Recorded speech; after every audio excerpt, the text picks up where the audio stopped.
La peur provoque un souci de conservation de soi et fixe comme objectif à atteindre la sécurité. Afin d'atteindre cet objectif, il existe 4 stratégies comportementales principales. En premier lieu, la fuite. C'est la stratégie la plus naturelle, celle qui semble la plus sûre. S'éloigner le plus loin possible du danger. Dans la peur, la fuite est essentiellement de nature physique. Il s'agit de mettre de la distance entre nous et le danger. La fuite d'ordre psychologique ne semble en effet pas très efficace, même s'il peut arriver qu'en présence d'un danger, on y recourt, lorsque par exemple on s'évanouit ou même l'on devient fou. La peur est une porte vers la folie. Deuxième stratégie comportementale face à la peur, l'agression. Au lieu de s'éloigner du danger, on cherche à le détruire ou à le faire fuir. Elle est plus risquée, car on n'est jamais sûr d'en sortir vivant.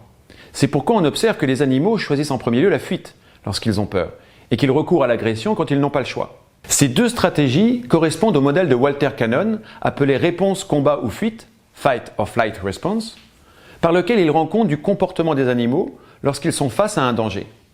Lorsqu'ils ont peur, les animaux fuient ou agressent. Nous partageons ces 2 stratégies avec les animaux, mais nous disposons de 2 stratégies supplémentaires proprement humaines. La première est la recherche d'acquisition de puissance à visée défensive et dissuasive, et la seconde, la recherche d'un protecteur. À la différence des animaux, nous ne vivons pas uniquement dans le présent, mais aussi dans le passé et dans le futur. Nous nous rappelons ce qui s'est passé hier et nous anticipons ce qui se passera demain. De ce fait, l'expérience d'un danger passé nous conduit à avoir peur qu'il se reproduise demain. Nous mettons en œuvre une stratégie d'acquisition de puissance destructrice à visée défensive. Par exemple, si j'ai été agressé hier, j'ai peur d'être agressé demain. Je vais donc m'acheter une arme ou une bombe lacrymogène ou je vais prendre des cours de self-défense. J'acquiers ainsi de la puissance qui me permet de diminuer ma peur et d'avoir le pouvoir de me défendre moi-même ou de dissuader de m'attaquer. La 4e stratégie consiste à rechercher un protecteur. Lorsque l'on a peur, on recherche une figure d'attachement qui voudra bien nous protéger.